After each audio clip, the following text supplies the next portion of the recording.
perquè les seves propostes ultraliberals estan dirigides a enriquir els més rics, mentre amb una mà desmantellen els serveis públics, amb l'altra assenyalen els últims de la fila com els responsables de tots els mals. El regidor de Vox, que no sap parlar d'una altra cosa, torna a presentar una moció sobre els immigrants. Abans d'entrar en el contingut de la moció, un parell de reflexions en relació a la història del nostre poble.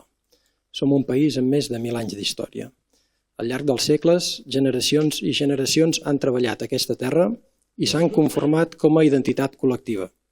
Alhora, hem sigut terra de pas i d'acollida. Ho demostren alguns dels cognoms que avui mantenim.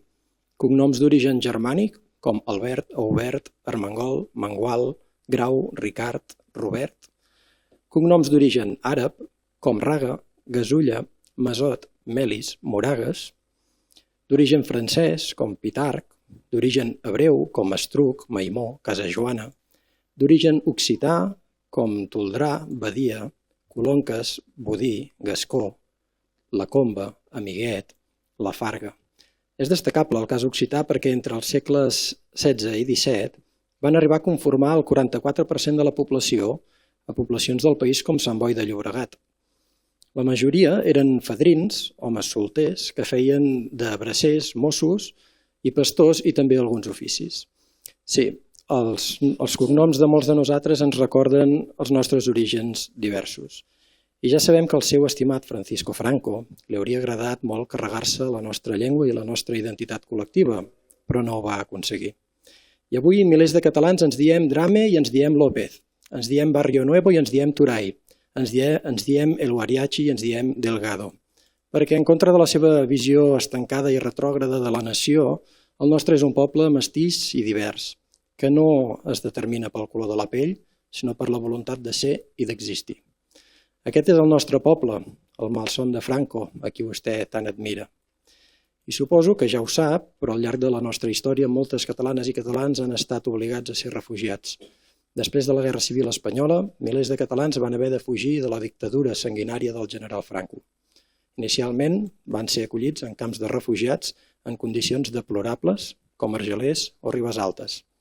La situació va ser especialment dura, amb falta de menjar, higiene i assistència mèdica.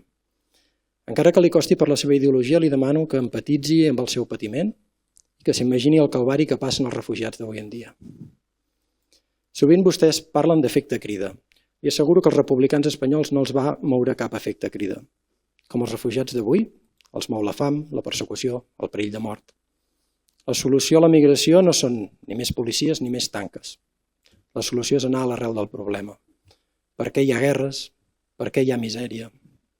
Per què hi ha persecució als països d'origen? I se sorprendrà perquè els responsables li queden més a prop del que es pensa. Una de les grans mentides que vostès no paren de repetir és que Europa no fa res per aturar la migració irregular. Res més lluny de la realitat. Entre el 2014 i el 2020, la Unió Europea va dedicar a Frontex, la policia de fronteres, 10.000 milions d'euros. Pel 2021 al 2027 ha pressupostat 22.700 milions d'euros, més del doble. L'informe 62 del Centre d'Alas revela les missions dutes a terme per Frontex exerceixen expulsions col·lectives prohibides per l'article 4 del protocol 4 del Conveni Europeu de Drets Humans. L'expulsió col·lectiva només és possible si prèviament s'ha fet un examen individual de cada sol·licitud d'asil. A la moció vostès parlen de la dissolució de la identitat dels països europeus, però vostè presenta les seves mocions a l'Ajuntament d'Olot en castellà, cosa que no passava des del franquisme. A la moció vostès relacionen la immigració, i cito textualment, amb apunyalaments, atacs i agressions sexuals. Però no porten ni una dada que ho recolzi. De fet, tota la gent seriosa que ho ha estudiat ha acabat constatant que no hi ha relació entre una cosa i l'altra. Les causes dels apunyalaments, els atacs i les agressions sexuals tenen més a veure amb l'estereotip de mascle alfa que vostès defensen que no pas amb l'origen ni el color de la pell de cadascú. Suposo que és per això que cada 2x3 es destapa algun cas de violència masclista entre els seus regidors i influencers. A la moció vostès hi afirmen que la immigració posa en risc el finançament dels serveis públics, quan de fet és el contrari. La riquesa que genera el conjunt de la població migrada és més gran que les ajudes i prestacions que reben. A més, com suposo que sap, tenim una piràmide de població invertida i si no fos pels milers de persones que han vingut a viure i treballar a casa nostra actualment, tindrien més dificultats per mantenir els serveis públics i el sistema de pensions. Sap què posa en perill realment els serveis públics? Les retallades, les privatitzacions, el frau fiscal. Els principals defraudadors d'impostos a Espanya són grans empreses, multinacionals i grans patrimonis. Aquestes entitats sovint utilitzen mètodes sofisticats en paradisos fiscals per eludir el pagament d'impostos. I entre els particulars sap quina és la principal font de frau? No l'empadronament indegut, com vostès volen fer creure. Els que declaren falsament que no resideixen aquí, tot i que hi viuen i hi fan pràcticament tots els negocis. El frau fiscal a l'Estat es calcula entre uns 40.000 i uns 60.000 milions d'euros. Volen fer viables els serveis públics? Persegueixin el frau fiscal dels rics. I això no només ho diem nosaltres. Cito el que diu el Sindicat de Tècnics d'Hisenda, que són els treballadors públics encarregats de fer perseguir el frau fiscal. Comparats amb els països de la Unió Europea i l'OCDE, comptem amb la meitat de personal i recursos per fer-hi front. I afegeix, si dupliquéssim els efectius, duplicaríem els resultats. Paradoxalment, l'agència tributària té adscrit el 80% de la plantilla al control del frau de particulars, autònoms i microempreses i pimes, mentre que només dedica el 20% de la plantilla a la recerca dels fraus de les multinacionals, grans grups empresarials i grans fortunes. Però d'això Vox no en diu ni en dirà mai res. Al seu partit polític realment no li importen els serveis públics, perquè les seves propostes ultraliberals estan dirigides a enriquir els més rics, mentre amb una mà desmantellen els serveis públics, amb l'altra assenyalen els últims de la fila com els responsables de tots els mals. Per què no assenyalen aquelles grans fortunes que tenen treballadors sense contractar? Gairebé sempre treballadors precaris, sense cap dret, que avui amb prou feines poden pagar el lloguer i que demà tindran dificultats per poder tenir una pensió digna. Només amb les cotitzacions que es recaptarien posant fi a aquesta mala praxi empresarial, sap quants diners es recaptarien? 30.000 milions d'euros anuals. 30.000 milions d'euros que no són culpa dels immigrants que vostè assenyala impunament, sinó de grans fortunes sense escrúpols amigues del seu partit.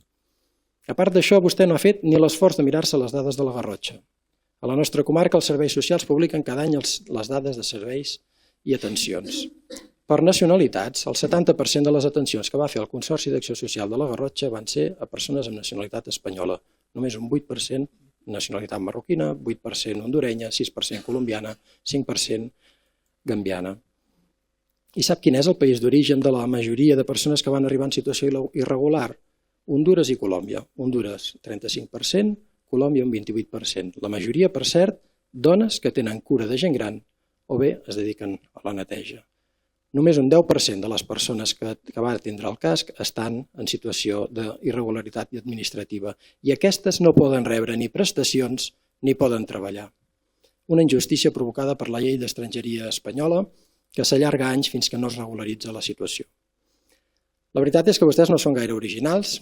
Al llarg de la història sempre hi ha hagut persones que han assenyalat els col·lectius més precaritzats per culpar-los de tots els mals. Als anys 60, quan moltes famílies andaluses van arribar a Olot, també hi havia gent que deia que si eren bruts, que si cridaven molt, que si eren delinqüents. I sap què? Doncs que segurament hi havia de tot, com a tot arreu. Però la qüestió és valorar cadascú per les seves accions, no generalitzar ni escampar l'odi.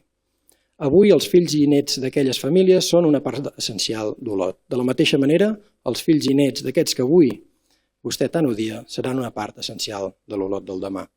Són moltes les persones que ens encarregarem que així sigui, malgrat els prejudicis, discriminacions i atacs que les extremes dretes ens vulgueu llançar.